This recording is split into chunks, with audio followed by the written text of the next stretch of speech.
En la península mexicana de Yucatán, una franja verde marca la frontera entre la selva y el mar. Un ecosistema distinto, encharcado e impenetrable, cierra el paso a los extraños, convirtiendo su interior en un terreno prohibido. Es un mundo intermedio entre el mar y la tierra, un mundo donde animales y plantas se confunden, un laberinto donde cada sombra esconde una sorpresa y cada árbol un soporte para la vida.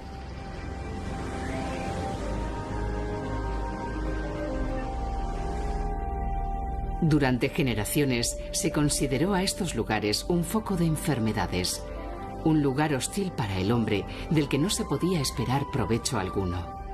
Pero la realidad es muy distinta.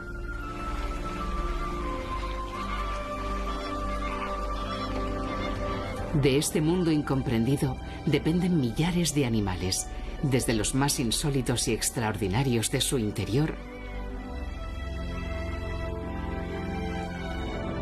hasta los más insospechados y gigantescos habitantes del ecosistema marino. Este es el hogar de las sirenas que viera Colón al llegar a las costas de América. El refugio mexicano de animales que dieron lugar a algunas de las leyendas de los antiguos mayas. Los mismos mayas intuyeron el valor de este lugar hace más de 2000 años. Pero solo ahora, cuando hemos amenazado su supervivencia, nos hemos empezado a dar cuenta del extraordinario papel que realiza. Poco a poco estamos empezando a comprender los misterios que el intrincado laberinto de raíces guarda en su interior. Su increíble biodiversidad. El importante papel ecológico de este mundo repleto de vida. Es el manglar, el bosque más desconocido de México.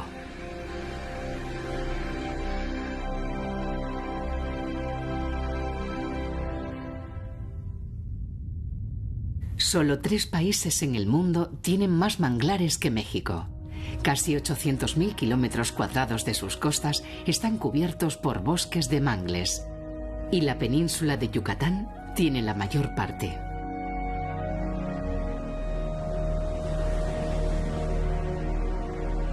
Los manglares son un mundo de transición entre los ecosistemas marinos y terrestres.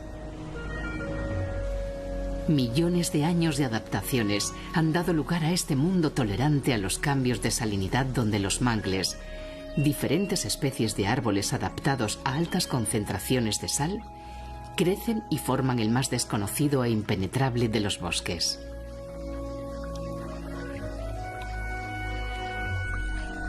En la primera línea de costa, frenando el mar, los mangles rojos se fijan al suelo lodoso con enormes raíces.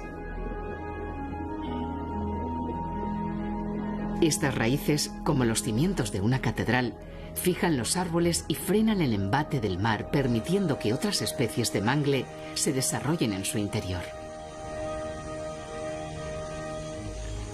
Frenando el mar, el bosque de mangles protege la costa y también la cambia profundamente.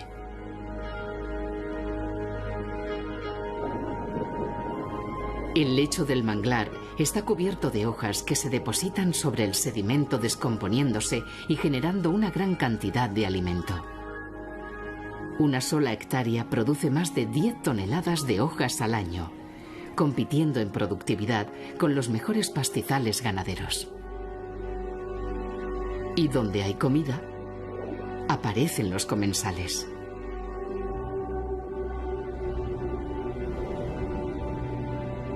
Millones de peces buscan refugio y alimento en el laberinto sombrío de las raíces del manglar.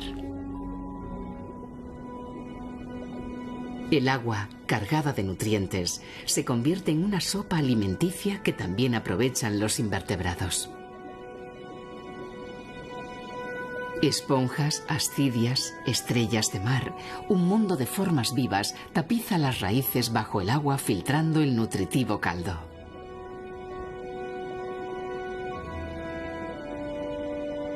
Aquí abajo, es difícil diferenciar entre el mundo vegetal y el animal. Las extrañas plantas que cubren el fondo son animales.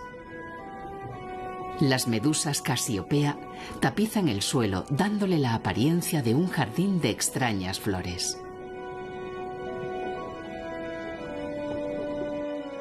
En el interior de los tentáculos de las Casiopea viven unas algas fotosintéticas con las que se han unido en simbiosis.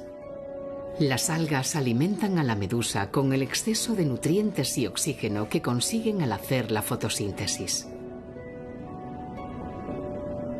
Pero para hacerlo necesitan exponerse al sol. Y esto lo consiguen las Casiopea dándose la vuelta, apoyando su parte superior contra el suelo y exponiendo sus tentáculos a la luz solar.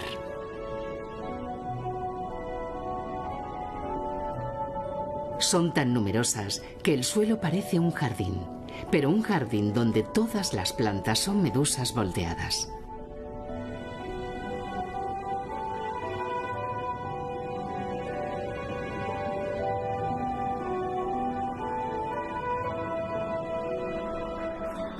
Los mayas que vivieron aquí llamaron al lugar Sian Kaan, el regalo del cielo, y levantaron ciudades y grandes templos que marcaban una vía comercial entre las principales ciudades del Mayab.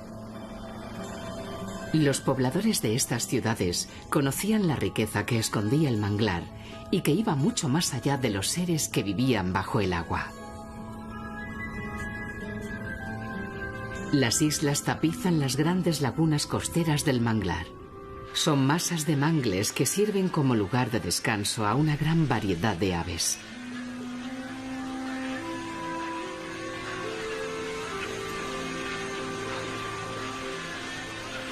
En la reserva de Sian Kaan, los tántalos americanos descansan después de una larga excursión de pesca. Pero lo que aparentemente es solo un lugar para posarse puede esconder sorpresas.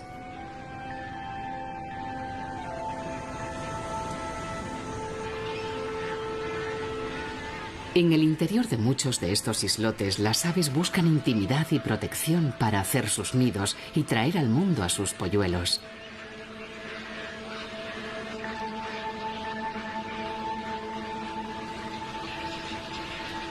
Garcetas, garzas, ibis y tántalos americanos comparten la isla y la zona de cría sin que haya competencia entre especies.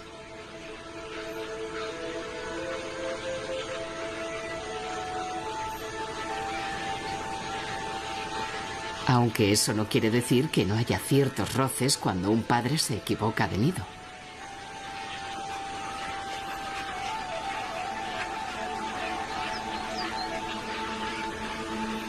Aislados en un mundo de agua, las aves del manglar sacan adelante a sus crías gracias a estas islas. Los manglares las cobijan y de alguna forma más indirecta también les dan de comer. Bajo los islotes de mangle, una gran cantidad de peces busca el microscópico alimento surgido de la materia vegetal que sueltan los árboles.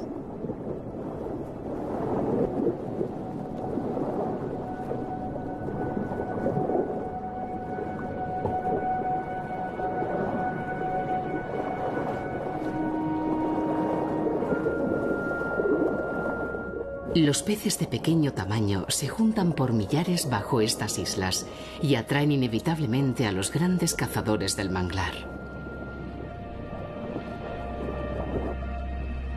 Barracudas y tarpones merodean las aguas poco profundas que rodean las islas.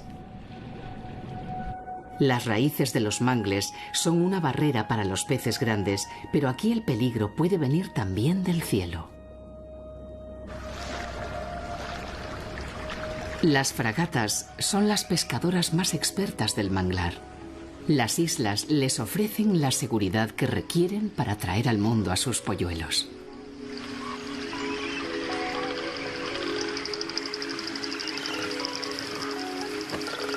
Las raíces de los mismos árboles donde hacen los nidos son un refugio para los peces y se convierten así en una despensa permanente.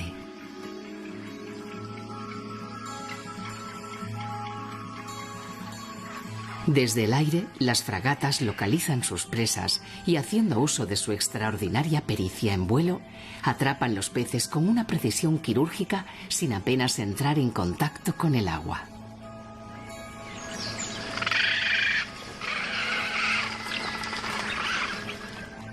Solo tocan el agua con la cabeza, un poco con el pecho y en contadas ocasiones con la cola.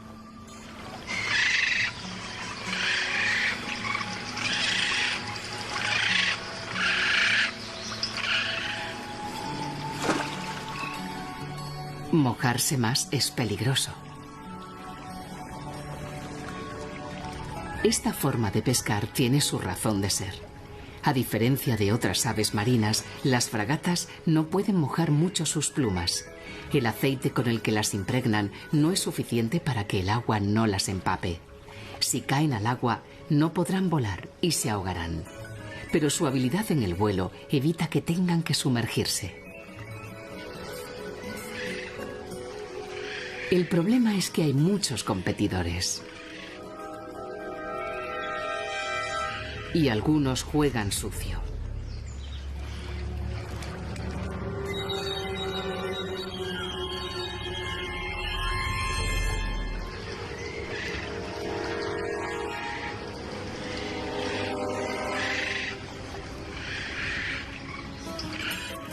Esta vez tuvo suerte.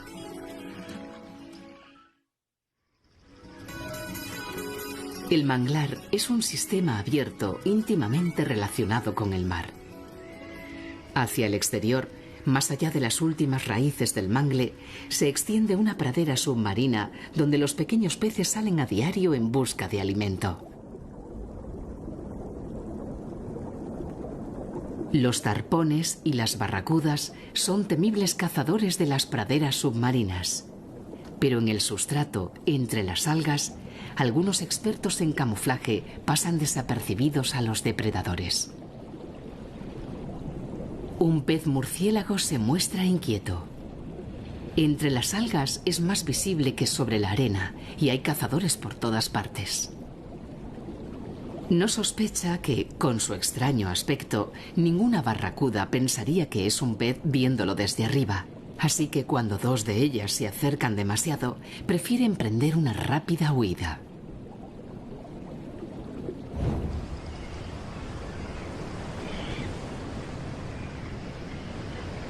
Las crías de diferentes especies de peces migran cada día del manglar a esta zona de pastos submarinos y durante la noche vuelven a la seguridad de las raíces.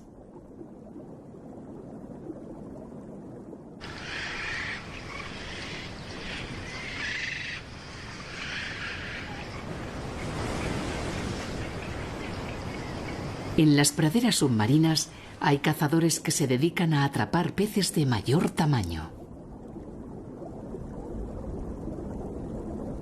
Cerca de los arrecifes de coral del Banco Chinchorro, al sur de la península de Yucatán, un cocodrilo americano camina bajo el agua.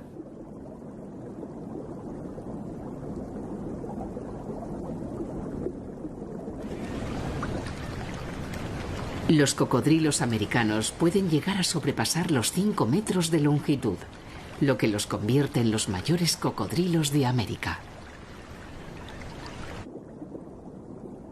Aquí hay poca profundidad y brilla el sol la mayor parte del año. Como consecuencia, el agua es cálida y los cocodrilos, que llegan a asomar la cabeza estando apoyados en el suelo, permanecen calientes durante todo el día y por lo tanto activos.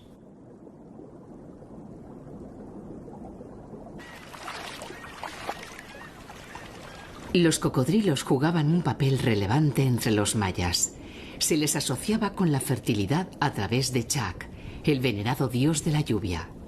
De los cocodrilos dependía que las lluvias llegaran a tiempo para fecundar la tierra y que ésta diera buenas cosechas.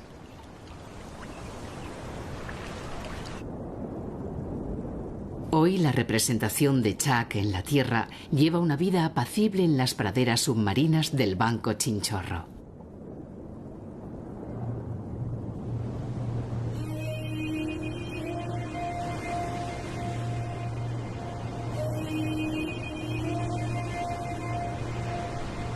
Más allá de las praderas submarinas, como última barrera con el mar abierto, está el arrecife de coral.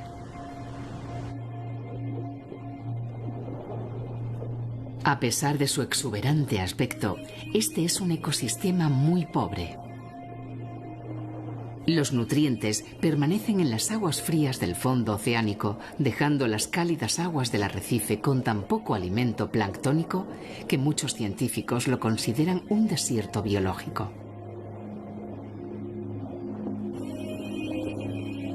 Y sin embargo, la vida se multiplica en organismos de todas las formas y colores imaginables.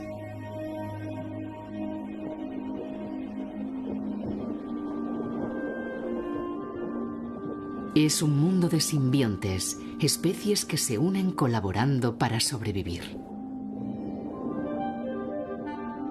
Un mundo con poco alimento que, sin embargo, cuenta con una biodiversidad asombrosa.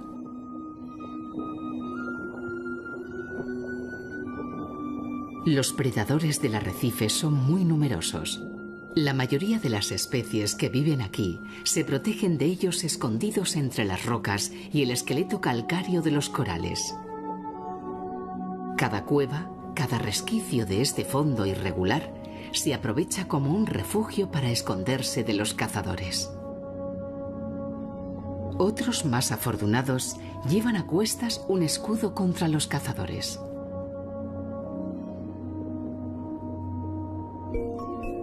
Esta tortuga carey busca las esponjas más apetecibles del fondo marino, sabiendo que su caparazón la protegerá de los predadores.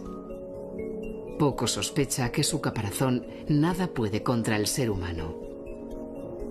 Sus poblaciones se han reducido tanto que figura como especie en estado crítico en la lista roja de la Unión Internacional para la Conservación de la Naturaleza.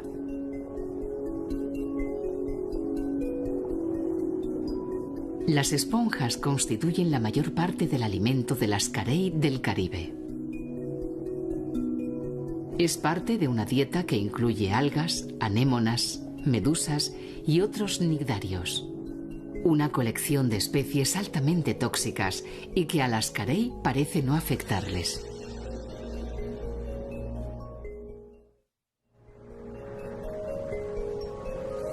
Las diferentes especies de tortuga que habitan las aguas del Caribe mexicano acuden cerca de la barrera de coral para aparearse. Cerca de la costa de la isla Contoy, una tortuga boba o caguama llega buscando machos a las aguas tranquilas del arrecife. Las tortugas no forman parejas estables ni grupos sociales y nunca se ocupan del cuidado de sus crías. Viven una vida solitaria en mar abierto. Quizás por ello se sabe muy poco de sus costumbres y sus ritos de apareamiento. Los competidores rondan a la hembra y buscan su oportunidad. Aunque la encuentren apareándose, no se dan por vencidos. Las tortugas marinas, como las terrestres, pueden almacenar el esperma de distintos machos durante largos periodos de tiempo. Se cree que es una estrategia reproductiva para sacar el mayor partido al apareamiento, que en el caso de las tortugas marinas se produce cada varios años. Después, la hembra nadará hasta las playas del manglar a depositar sus huevos e intentar dar esperanza a su especie que, como las carey, está amenazada de extinción. La mayor parte de las especies del exuberante arrecife de coral viven de los nutrientes que porta el agua y que en gran medida llegan precisamente del manglar. Las raíces del manglar frenan y distribuyen los sedimentos que les llegan de mucho más lejos, tierra adentro. Son el resultado de la erosión de unos ríos muy particulares, unos ríos fantasma. Una espesa selva cubre la península mexicana de Yucatán. Para ser una superficie tan verde, sorprende no verla surcada por un solo río. Sin embargo, los ríos están. Pero aquí, en este lugar de naturaleza sorprendente, se esconden bajo tierra. Y solo de vez en cuando, los ríos subterráneos abren un ojo a la superficie.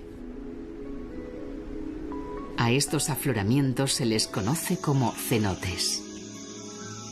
El suelo de esta selva es kárstico y por lo tanto está agujereado por infinidad de cuevas y galerías excavadas por el agua de los ríos subterráneos. Para los mayas, los cenotes eran la entrada al Xilbalbá, el umbral al inframundo. En algunos cenotes incluso se realizaban rituales y ofrendas. Las osamentas encontradas son testimonio de esta práctica. Este es un mundo aislado del mundo. Los animales de estos ríos sin luz evolucionaron de forma independiente, creando animales que solo viven en estas cuevas, animales ciegos y albinos adaptados a esta noche eterna. Las galerías oscuras canalizan el agua del interior del país hasta su desembocadura. Pero estos ríos invisibles no mueren directamente en el mar. Cuando los ríos subterráneos llegan al manglar, lo hacen a través de afloramientos en el suelo, a los que se conoce como ojos de agua.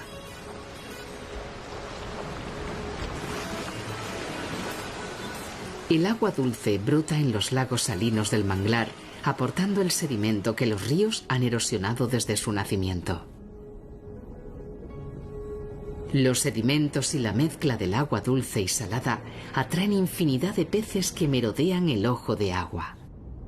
El surtidor de agua dulce despeja la turbidez de la laguna y permite ver grandes bancos de pargos que llegan atraídos por la diferencia de salinidad, creando un incesante movimiento.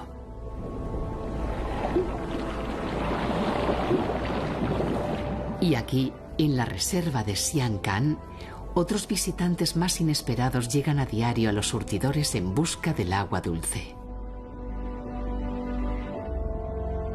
Los manatíes caminan ocultos al mundo exterior gracias a la turbidez del agua superficial.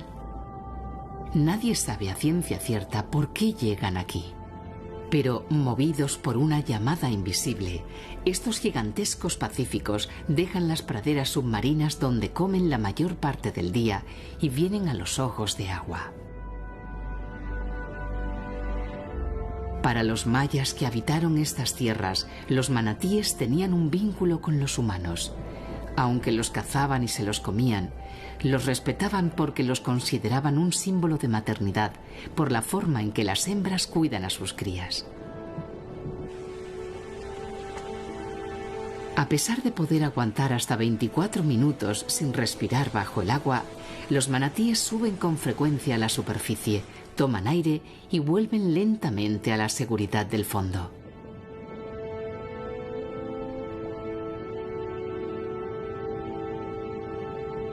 Los adultos superan los 3 metros de longitud y pueden llegar a pesar 1.600 kilos, pero a diferencia de la mayor parte de los mamíferos marinos, estos parientes lejanos de los elefantes necesitan que el agua supere los 20 grados centígrados para sobrevivir, justo el hábitat que encuentran en las cálidas aguas de los manglares mexicanos.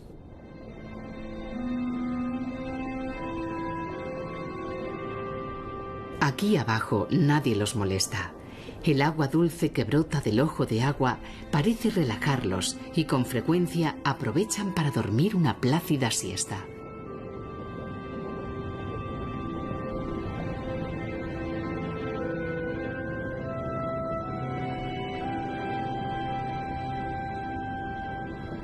Después, con calma, vuelven a las praderas submarinas para comer, impulsados por una cola plana y poderosa que sustituye a unos cuartos traseros que los manatíes perdieron con su adaptación al agua.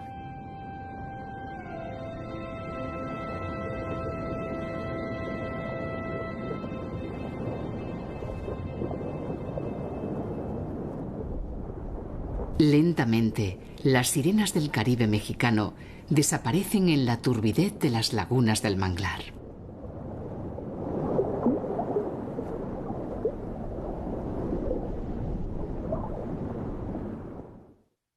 Los sedimentos que los ríos depositan al desembocar en el manglar se van acumulando en extensas lagunas costeras. El mangle frena al mar e impide la acción erosiva de las olas. El resultado son enormes extensiones de inundación, donde el agua dulce y salada se mezclan creando un asombroso caleidoscopio de paisajes. Las lagunas costeras de Ría Lagartos se tiñen de diferentes colores en función de las concentraciones de una alga planctónica microscópica y una bacteria prehistórica adaptadas a las altísimas concentraciones de sal. Los hombres aprovechan la riqueza natural de estas salinas, dando lugar a una retícula asombrosa desde el cielo. En tierra, sin embargo, los manglares de Ría Lagartos son el dominio de la naturaleza.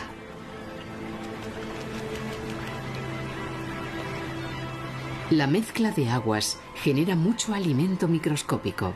Proliferan las algas, las larvas, los pequeños crustáceos. Por cada uno de ellos hay aves especialistas en devorarlos. Y entre todos, los más especializados y llamativos son los flamencos.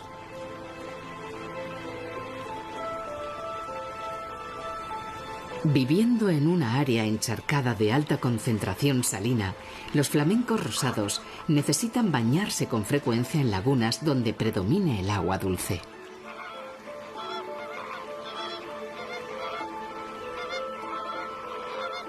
Es la forma de desprenderse de la sal que se les adhiere al cuerpo y de cuidar un plumaje que necesitarán para sus vuelos diarios hasta las lagunas donde se alimentan.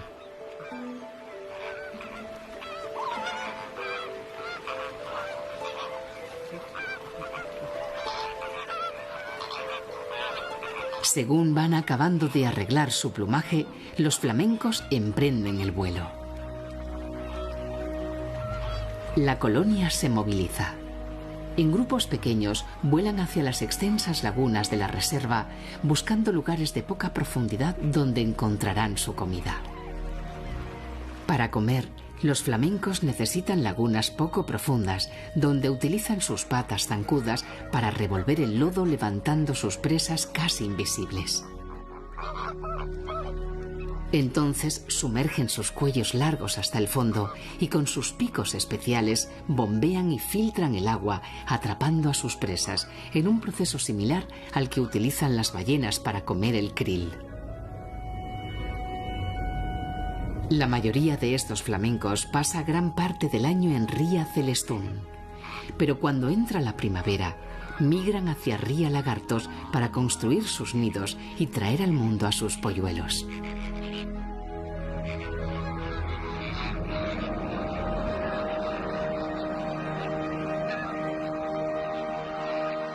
Esta es la mayor colonia de cría de flamencos de México.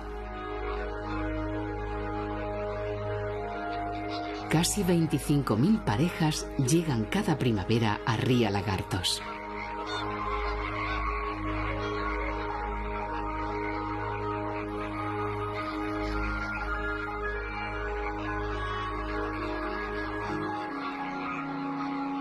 Los machos, de mayor tamaño, estiran sus cuellos en un desesperado intento por llamar la atención de las hembras. Si el efecto de parecer más grande estirando el cuello no funciona, siempre queda la opción de abrir las alas. Y si aún la cosa falla, queda la táctica de seguir a la pretendida hasta que claudique.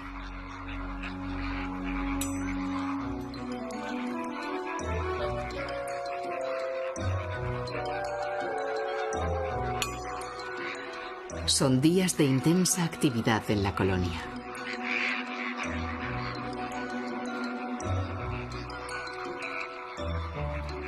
Nuestro macho lo intenta entre un sinfín de competidores con los que tiene que discutir. Hasta que la perseverancia da sus frutos.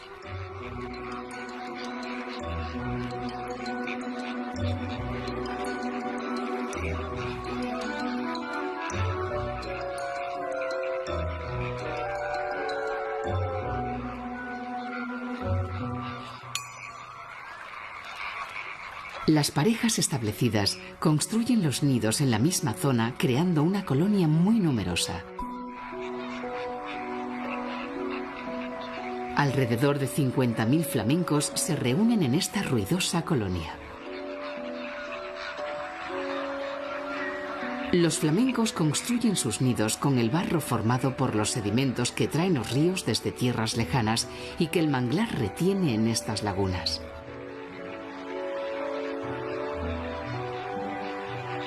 Cada pareja pone un solo huevo en su nido. Hay tantos nidos juntos y tal densidad de flamencos que con frecuencia se producen pequeñas riñas.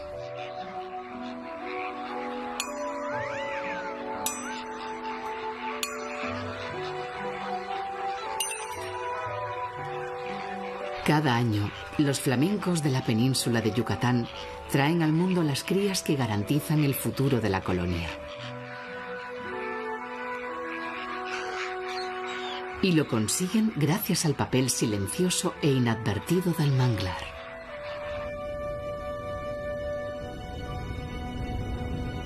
En las mismas lagunas donde los flamencos comen y crían a sus polluelos, una extraña criatura vive oculta entre los limos y sedimentos. Como surgidos de la prehistoria, los límulos o cangrejos cacerola aprovechan también la riqueza de los sedimentos que atrapa el manglar. Aunque se les denomina cangrejos, estas extrañas criaturas son en realidad parientes lejanos de los trilobites, una especie prehistórica más emparentada con las arañas que con los cangrejos. Los límulos se alimentan de gusanos y moluscos que viven en el suelo fangoso de las lagunas. A diferencia del resto de los quelicerados, el grupo taxonómico al que pertenecen cuentan con 2 grandes ojos compuestos a ambos lados de su concha. Otros 5 ojos más simples se disponen en la parte superior. En la parte ventral, cerca de la boca, otros 2 les ayudan a orientarse. Y una serie de sensores lumínicos en la cola terminan esta extraordinaria colección de ojos.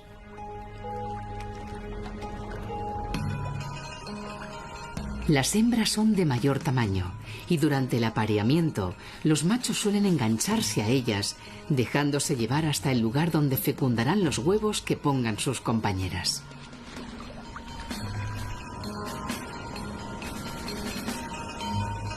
Después de aparearse, los adultos buscan fondos con mayor profundidad.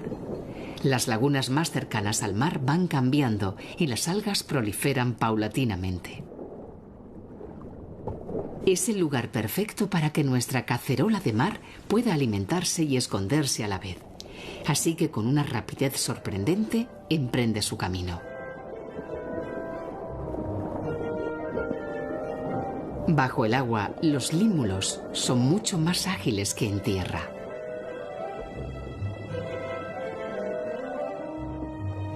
En su camino hacia el bosque de algas se encuentra con otros congéneres que empiezan a esconderse en el fondo.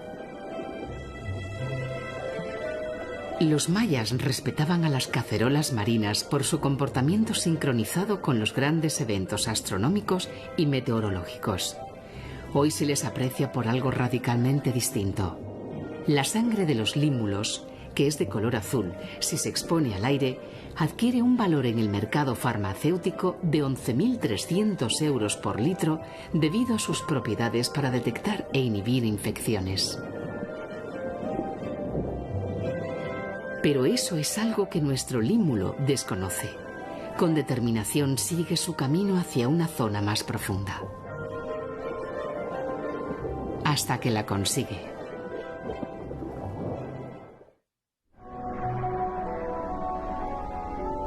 El manglar es un sistema abierto que protege la selva del interior y ayuda al arrecife. Muchos científicos consideran que si la selva es el pulmón del mundo, el manglar es su hígado y sus riñones. Un gigantesco filtro biológico capaz de purificar el agua que llega de los ríos continentales, fijar sus sedimentos y aportar agua limpia a la costa y al mar. Los sedimentos y las hojas de los mangles crean las condiciones para que miles de animales vivan y se alimenten bajo sus raíces.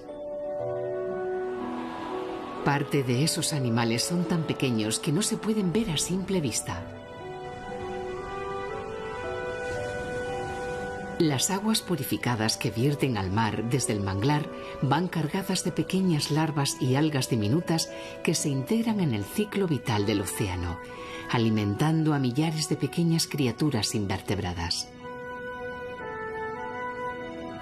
También son el alimento de los pequeños peces del arrecife que atraen a peces más grandes que se alimentan de ellos.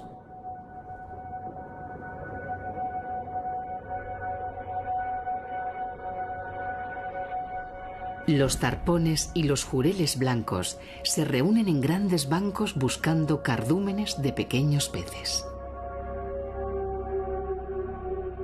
No son los únicos en acudir en busca de alimento, aunque curiosamente los mayores peces del arrecife llegan buscando los diminutos seres que aportan las aguas purificadas del manglar. Un tiburón ballena, el mayor pez del planeta. Los tiburones ballena acuden todos los años a las aguas del Caribe mexicano bien entrada la primavera. Abriendo sus grandes bocas, absorben enormes cantidades de agua, atrapando millares de diminutos seres planctónicos y millones de huevos de las puestas de diferentes peces. Unos seres microscópicos que alimentan 14 metros y hasta 34 toneladas de pez.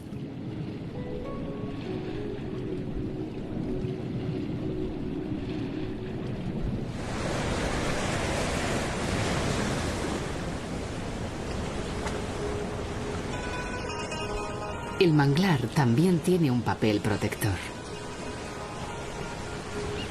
Durante el año, el sol calienta la superficie del Atlántico, evaporando grandes cantidades de agua. Según pasan los meses, el calor del océano crece y la concentración de humedad va cargando la atmósfera. Los vientos del oeste desplazan grandes concentraciones de nubes hacia el Caribe. Y al final del verano, el sistema descarga su tensión con una fuerza devastadora.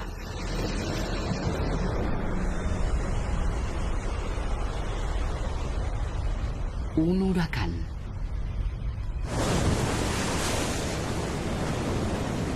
Hombres, animales y plantas sufren la violencia del viento y del mar.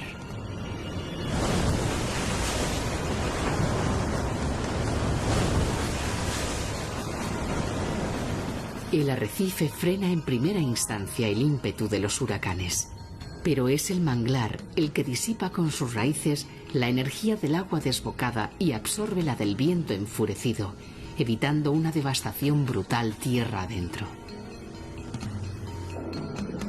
En el interior del manglar, las especies se protegen de la furia del huracán. Las aguas se enturbian, pero la vida se mantiene a salvo.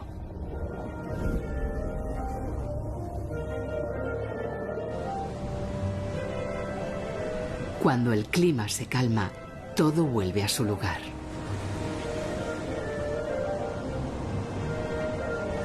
La fauna regresa y el manglar se llena de vida.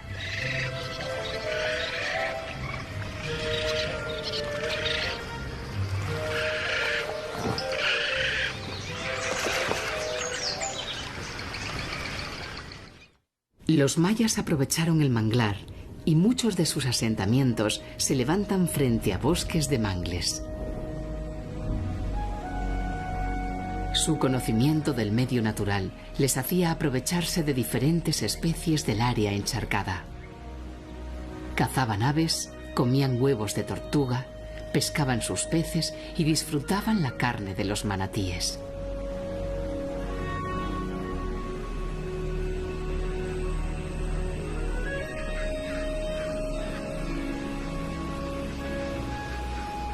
La ciudad de Muyil se edificó en el siglo III a.C., frente a lo que hoy es el mayor parque de manglares de México.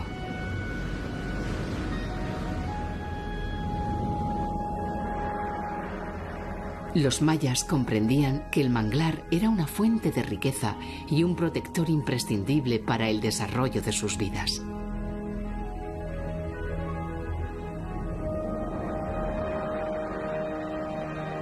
Pero sus conocimientos se olvidaron con el paso del tiempo.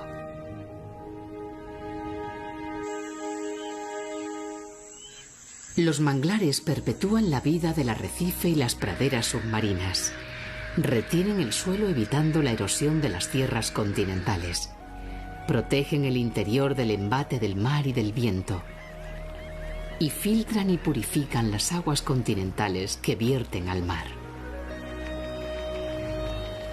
Se convierten así en refugio y fuente de alimento de infinidad de animales, grandes y pequeños.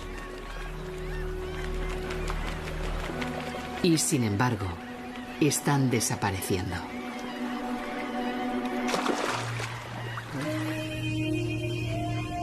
Se estima que en las últimas 2 décadas se ha perdido alrededor de un 35% de los manglares del mundo. Según la Comisión Nacional Mexicana para el Conocimiento y Uso de la Biodiversidad en México, más de 90.000 hectáreas de mangles han desaparecido en el país en los últimos 30 años. Taladas para abrir paso a actividades agrícolas, ganaderas, acuícolas y turísticas.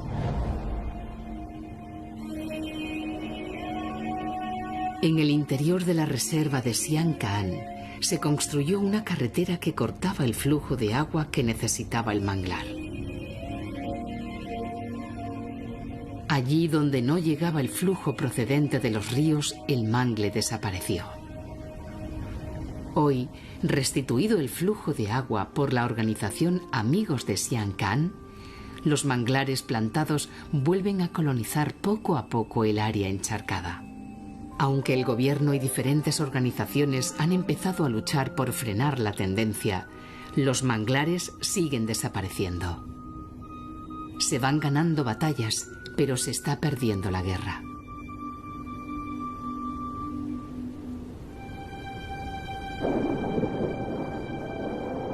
Ajenos al peligro que se cierne sobre ellos, los manatíes vuelven a la seguridad del manglar para descansar y dormir junto al ojo de agua. Bajo el agua, a su alrededor, millares de seres vivos se alimentan, se esconden, cazan, se reproducen. El manglar entero late con una vida extraordinaria que ocultan los mangles, como si quisieran proteger a sus criaturas de la ambición ilimitada de los seres humanos. Hoy, la misma especie que bautizó la zona como el regalo del cielo, amenaza su supervivencia. La supervivencia de todos los manglares, de sus especies, de su incalculable riqueza. Quizás nos hemos convertido en una especie tan necia que piensa que el poder económico es más importante incluso que el regalo del cielo.